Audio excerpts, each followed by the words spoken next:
Hey, it's Lizzie and welcome to your next yoga class. Today we are doing a very slow beginner's flow. So rather than it being a seamless flow where we move from one posture to the next, we are pausing, we are breaking down a handful of foundational postures, and I'm showing you multiple ways to enter those postures so you can continue to build your practice and elevate from there. So if you would like to, you can grab a couple blocks or anything similar to a block. I'm going to demo just only one thing that you can use these blocks for. Otherwise, don't worry about it. Roll out your mat and I'll meet you back here. All right, so we're going to get started today in child's pose. So our thighs will spread nice and wide. We will open them up. We will walk the hands out long in front of us and lower the forehead down to the mat. So let's just take a few breaths here to kind of surrender into the fact that we're about to get into our practice. Taking a moment to release anything that doesn't serve us right now. Taking a moment to release our ego, any self-doubt, any negative talk. Realizing that we are totally in control of that dialogue that happens within our brain. And start to even your breaths out. So maybe inhaling for 5 and exhaling for the same.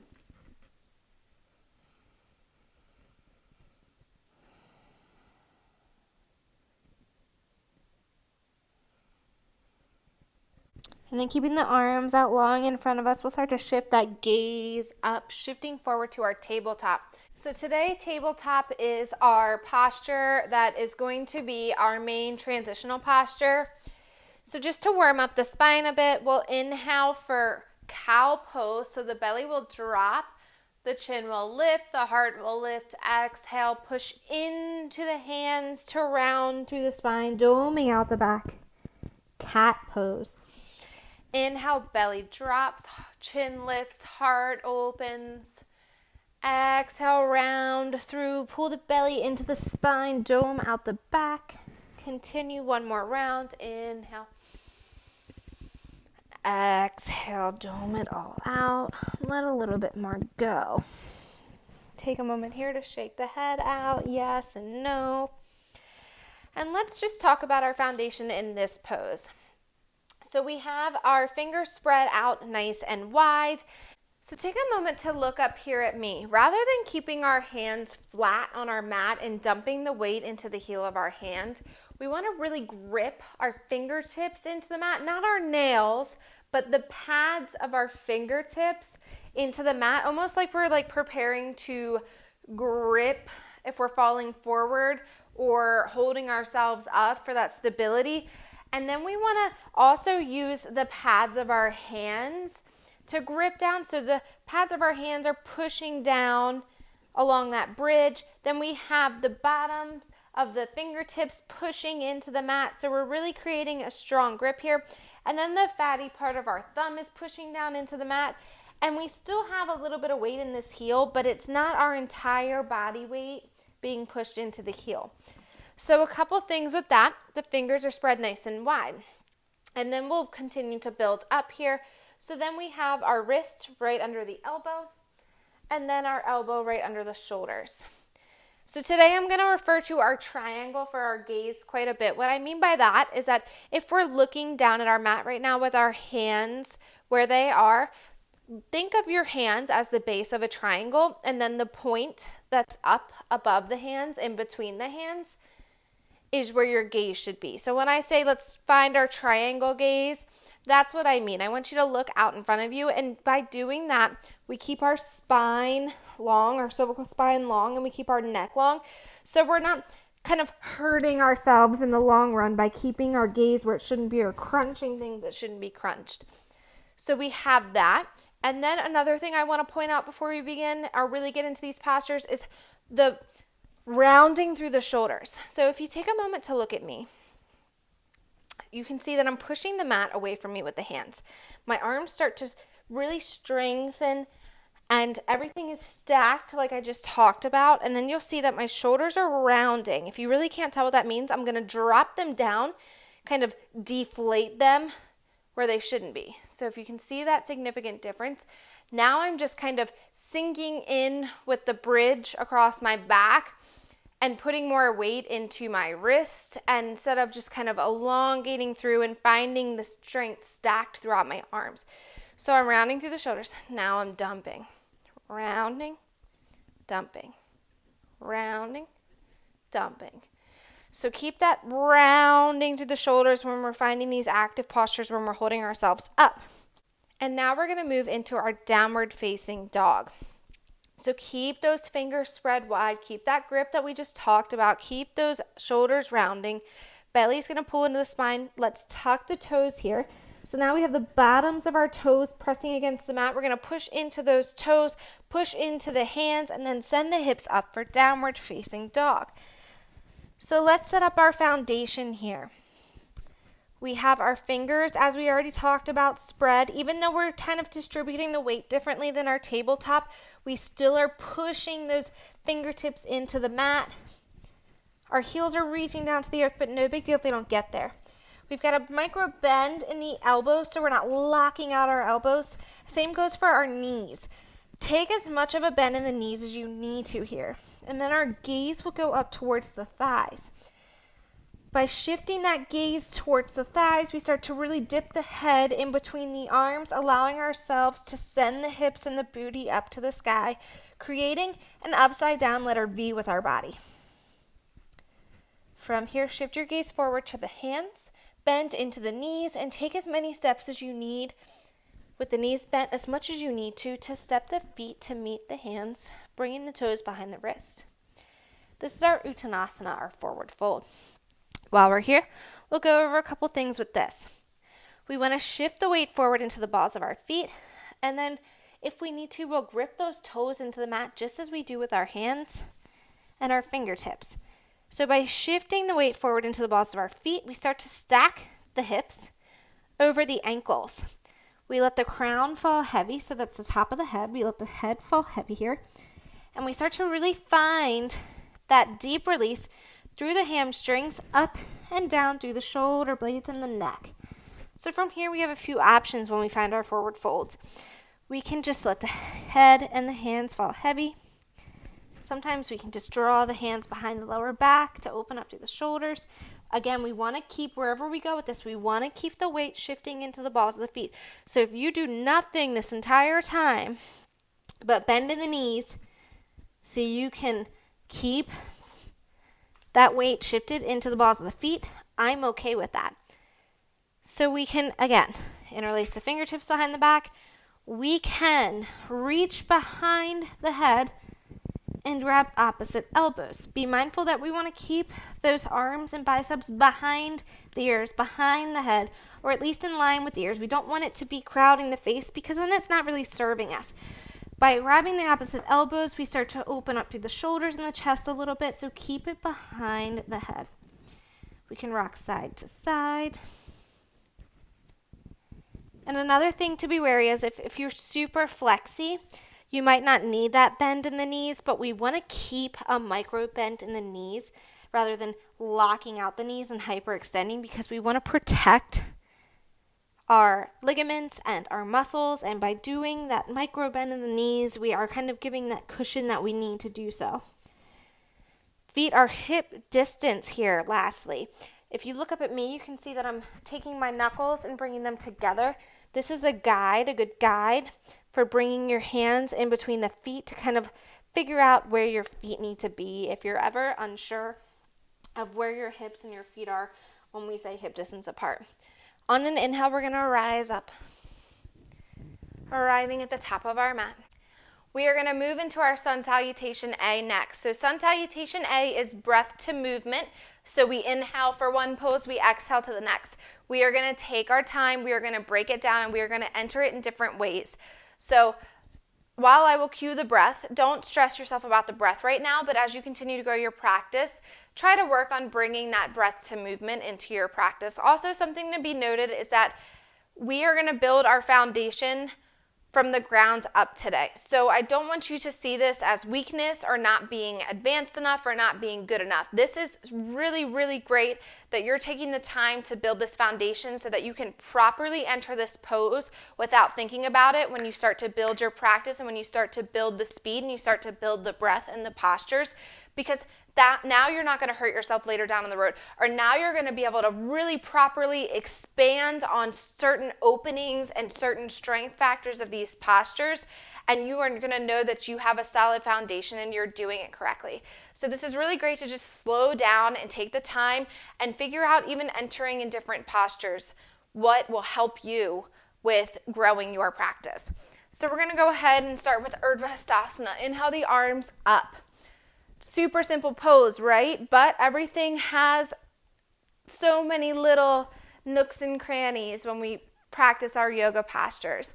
So as I sweep the arms up, my shoulders have a tendency to go up into my ears. We all do. Take a look up here at me. I've turned to face you for this. When we inhale the arms up, we want to roll the shoulders down, and by doing so, our shoulder blades pull together. So when I say pull the shoulder blades together, I'm talking about right here, our shoulder blades along our back. As we pull them together, our heart expands open. And as we inhale the arms up and roll the shoulders down, the shoulder blades start to pull themselves together. So when you're cued to pull the shoulder blades together, it's so you can start to open and expand through the chest, but also create that strong trunk to protect everything and to find that strength to move from posture to posture. So when I pull my shoulders down, it doesn't always mean that my shoulder blades are pulling together, but when I start to pull the shoulder blades together, I start to expand through the chest. Or when I just solely focus on opening the chest, automatically the shoulder blades pull together. Sometimes it can be difficult to put it all together when you're trying to do something that wants to take you in the opposite direction. But again, that's why we use our mindfulness in our practice, and that's why we build this muscle memory. So we'll sweep the arms up, and we'll roll the shoulders down, and our shoulder blades pull together. And then we'll tuck our pelvis. Another thing today, I'm going to say tuck the pelvis 1,000,000 times. And what I mean by that is when we expand through our chest, you can see that I'm already pushing my belly out, and that's just a natural reaction, but we can control that too. So just like we want to keep our shoulders pulling down and our shoulder blades pulling together, we want to tuck the pelvis. So when I say that, I mean I'm just going to find a subtle shift of pulling the tailbone in. So our pelvic bowl is just tilting forward. It looks like this. It's tilting forward. So we're going to go ahead and pull that in. Pull it in. You can do this a few times with me. Ladies, it's like when you are doing Kegels. Men, I don't think you have that function, but you might know a little bit more about it than I do. So we're going to tuck our pelvis. It doesn't necessarily mean that we're bracing our core though. We tuck the pelvis, then we can start to knit the ribs in and pull the belly into the spine. You'll hear that a bit too. So what I mean by that is, I don't mean like so tight through the core. I just want you to start to pull the belly in to solidify that strength along the trunk today. So your triangle for your gaze, rounding through the shoulders to push the mat away, tucking the pelvis and pulling the belly in are some main things that I want you to hold on to forever, but especially today. So let's continue moving forward with our sun salutation A. We sweep the arms up, Urdhva Hastasana. You already know the shoulders are pulling down, the shoulder blades are pulling together. You already know the pelvis is tucked and the belly's pulling in. Super strong posture here, even though it doesn't look like much. Exhale to forward fold. We've already been here, Uttanasana. We will inhale to halfway lift. Hands can stay on the earth, but if you need a little more space, bring the hands to the shin. We will lift the chest and torso so it's parallel to the earth beneath us. And even though our heart is facing down, we're keeping the heart lifted by pulling the shoulder blades together and the shoulders down. Exhale to forward fold. This forward fold will take us to our high plank and our chaturanga, all in one breath. So we're going to break that down. We need to spend a little extra time here with our plank and chaturanga. So I'm just going to go ahead and bring us down to our knees to begin. And the motion of our chaturanga is our elbows. So if you take a look, I'm turning towards you so you can see. Typically in a push-up, our elbows splay out, which our chaturanga is similar to a push-up. So if you can see, my elbows are jutting out to the sides. In our chaturanga, we want our elbows to go backwards towards our toes. So if you look from the side view, you can see that I'm bending into my elbow bringing the shoulder over the wrist, sending my elbow back instead of out to the side. So the triceps really fire up here for this chaturanga. So if I shift forward from my knees and I start to bend into my elbows are now hugging into my side body. They're hugging into my ribs. And that's what we want. So if you can see, looking closely, my elbows are going back towards my toes rather than out towards the side walls. Another thing to note is that you'll often hear to 90 degrees. Bend your elbows to 90 degrees. That's not because we're challenging you and we want you to see how far you can go down. We want you to stop at 90 degrees or higher. And when I say 90 degrees, I mean this bend right here. This is a 90-degree bend in our elbow. When we start to go deeper than that, we start to get into our rotator cuff. And while we might not hurt ourselves today, wear and tear over time will start to cause injury or cause a holdup within your practice or cause pain within your practice. And again, the whole point of this is so we can build a really strong foundation to do things right from the start and then go from there. So what it would look like on our knees is to shift forward 2 inches, and then we'll start to bend the elbows back towards the toes. We'll stop at 90 degrees, and then we'll push back up. We can start there on our knees. Send the elbows back to the toes and stay at 90 degrees and just push ourselves back up. Or we can move from there to our upward facing dog, which is the next step in our Sun Out A. There's another thing that I'm going to give you with these blocks that you can do on your own time whenever you're feeling like you want to build strength and muscle memory. And that's just a little drill here. We'll bring the blocks about shoulder distance apart at the top of your mat. You'll bring the middle fingers up to the blocks. You'll come onto your knees. Even though we're on our knees, we're still keeping the belly pulling into the spine. We're keeping the hips down and in alignment with the belly, and we're keeping the booty and the hips in alignment with the shoulders. We'll shift forward. We're keeping that gaze out to our triangle. We have that rounding through the shoulders. We start to send the elbows back towards the toes, and then we find that catch on the blocks. So this is about your 90-degree bend. This is all you need to do. This is as far as you need to go, and then you can push back up. So that's just a little trick that you can start to do on your own time when you want to build that muscle memory and get used to sending the elbows back and finding that stopping point with your 90-degree angle. Throughout your practice, you are always, always, always welcome to come down onto your knees for your chaturanga. That's what I just showed you. Don't ever feel forced to come up onto that high plank onto the toes. If you feel like this is what you need, your knees for your practice, you honor your body. So to show you a chaturanga on our knees, we will find that healthy tabletop. And then we'll start to shift forward. So we're rolling to the tops of the knees a bit here. We're still pushing into the mat with the hands. We're still rounding through the shoulders. Belly still pulling into the spine. And then we'll lower down about 90 degrees. And then you can push back up from there and move to your upward facing dog, or you can move right into your upward facing dog. I'm going to show you a chaturanga on your toes just to give it to you. Again, this is something that you can work on with your skills and drills over time. Let's talk about our plank as we start to go into this chaturanga, just so we can build a strong foundation for that. So again, we'll start on our knees. We have our hands where we need them. We have our gaze where we need it. We're rounding through the shoulders. Start to elongate through the right leg. Come onto the toes. So downward facing dog toes here. Toes are tucked. You're going to push into the bottoms of the toes, and then we'll step the left foot back to meet the right. Toes are energetically pulling towards the wrist. Wrists are pulling towards the toes. We have the belly pulling into the spine. The gaze is out in front of us. You already know that. Super strong trunk here. And then exhale, lower it down. So that's your plank. That's where you'll start with your chaturanga. So when we have that forward fold and that Sun Out A, we plant the hands, we step back, we find our high plank. We shift forward 2 inches, and then we lower down to that 90 degree. Then we move to our upward facing dog. If you look here up at me, you'll see that our upward facing dog is only point of contact, feet and hands. Several modifications for that, several ways to get into that. So our first modification, well, 3 of them, will be on our belly. So we can come down onto our knees, can lower down through our chaturanga, push back up and then kind of elongate through the legs and lower down onto our belly. Or we can find that nice strong chaturanga pause here because they are two separate postures, and lower all the way down. So first step is baby cobra.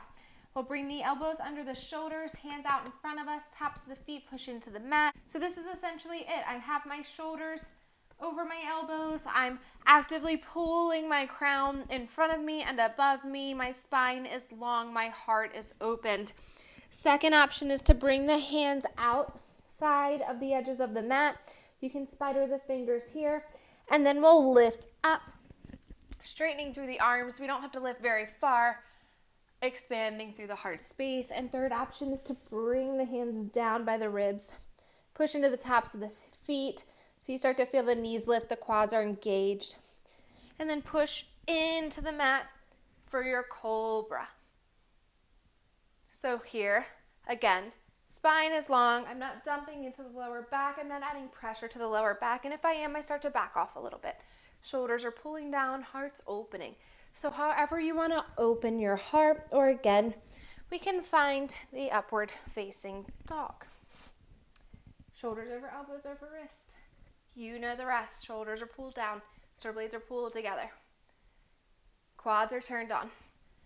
The exhale will take us to our down dog. From there, you already know this, so let's exhale, downward facing dog. Use your inhale to look up towards the hands. Step the feet to meet the hands. Inhale, halfway lift. Exhale, fold. Inhale, sweep the arms up. Release the hands down through heart center for your Samasthiti. We're moving into a low lunge. From here, we have multiple entry points and multiple options when we get into the lunge.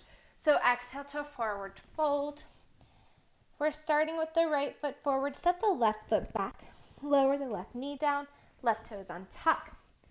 A couple things about our low lunge is that we want to keep the knee over the ankles. We don't want to let the knee pass the toes. There are exceptions within our yoga practice, but as far as we're concerned right now with this, we want to keep that stacked or just even slightly behind the ankle. We also have the option to get deeper into this to open up through the hips. By doing so, we will heel toe the foot forward, and then we'll start to bend back into that knee at the front. Again, stopping it behind or above the ankle. And now we're opening up through our opposite hip flexor. So it's almost like we're opening that opposite hip open towards the earth. Sweep the arms up overhead. You already know what to do with the shoulders here. You're already feeling open, hopefully. And then exhale to bring the hands down. We have a couple ways to exit this pose. We can start with where we were by tucking the back toes, lifting the back knee, stepping the left foot in to meet the right in that forward fold, or just simply pushing into the mat for strength to lift the right foot and stepping back to downward facing dog. Or we can lower everything down, keep it nice and low. Bring both hands down to the inside of the foot and sweep it back to our tabletop. We also have the option to enter the pose that way. So we can just bring the hands to the other side of the mat and let that next leg sweep up forward. We also have the option to enter that from our downward facing dog. So I'll go ahead and step back to the down dog and just demonstrate how we would shift forward to bring the foot between the hands to find that low lunge. So downward facing dog, bend into the knees, gaze forward between the hands, draw the knee into the nose, round through the shoulders. We've been here before. Push into the hands for strength and step the foot between the hands. Bring that knee down, untuck those toes. And again, we can heel toe forward, or alternatively, we can tuck the back toes and inch that knee back. And then we can open up. Again, arms will lift. Maybe even we gaze towards where the ceiling and the wall meet for a mini back bend. Exhale, fold, let it go. Again, option to lift the back knee, step the left foot back to meet the right, or option to come down into a tabletop and then tuck the toes and find your downward facing dog. Last posture of the day is warrior two. I'm going to do both sides, but I'm going to pivot to the back of my mat at one point. So both sides will be facing you, and both sides will have two different entries. So you already know by now that you can swing the leg forward And then we can rise up into a runner's lunge, and then we can rise up into our warrior two. And you also know that we can shift forward and bring the foot between the hands, which is how I will start. So let's say I'm starting with my right foot. I've come up into my runner's lunge, and I'm gonna take my back foot and bring it down so it's parallel to the short edge of the mat. Gonna take my front heel and bring it in alignment with the instep of my back foot. Then I'm gonna push up and rise and use my thigh to do so if I need to. How I can modify this if it's a little bit too much on the inner thighs, so I can step that back foot in a bit. I'm still keeping the knee just behind or above the ankle. And now let's just take a look. So we've still got that heel to arch alignment.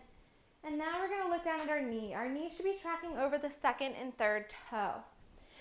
Building our way up, we have the thighs energetically pulling towards one another. We're really grounding in through the feet. Tuck the pelvis. We've already been here, you already know. Belly pulls into the spine. Heart starts to open. Chest expands. Arms come straight out from the shoulders. Gaze goes over the middle finger. So maybe once you start to open up through that chest, you're pushing the belly out. You already know how to pull that pelvis in and pull the belly in. We can exit this one of three ways. We can bring the hands down, take our time bending over, and find that runner's lunge. Bring the knee down, step back to that tabletop, and then go to our downward facing dog. We can windmill the arms down, simultaneously turning the back toes forward. Find that runner's lunge, push into the mat, step that right foot back to meet the left, either in high plank or downward facing dog, or we can bring the hands down and step back to our high plank and move through our vinyasa to take us to the next pose or the other side. So I'm going to go ahead and start up on the other side, entering it from downward facing dog so you can just see it in one fluid motion. And rather than setting it up and then rising, I'm just going to set it all up and flow into it at one time. So I send my hips up. I draw my left knee towards the nose and I step it between the hands.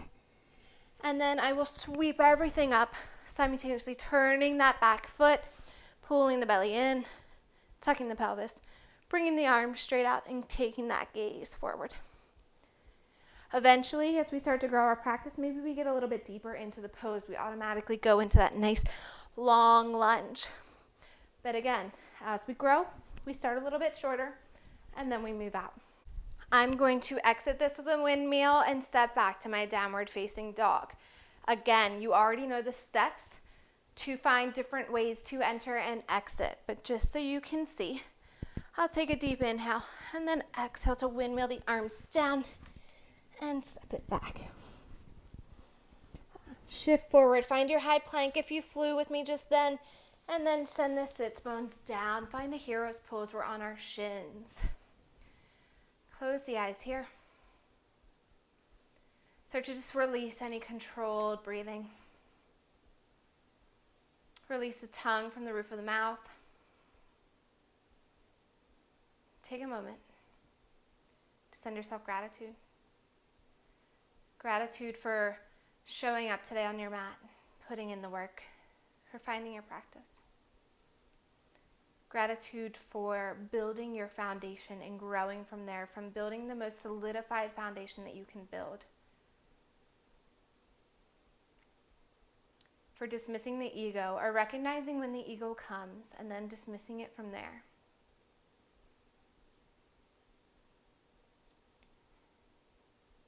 And lastly, for just the self-care and the self-love that you gave yourself by showing up today and putting in this work. Knowing that millimeters and inches are miles in your yoga practice. Knowing that if you put in the continuous practice, that you'll never reach an end goal, but you'll just continue to grow and expand and find new ways to see your practice and to feel your practice. You can stay here, you can lay down onto your back and take a formal shavasana. But this is where I will leave you. Thank you for flowing with me. Thank you for allowing me to guide you on your mat today. The light in me honors, loves, and appreciates the light in you. Namaste.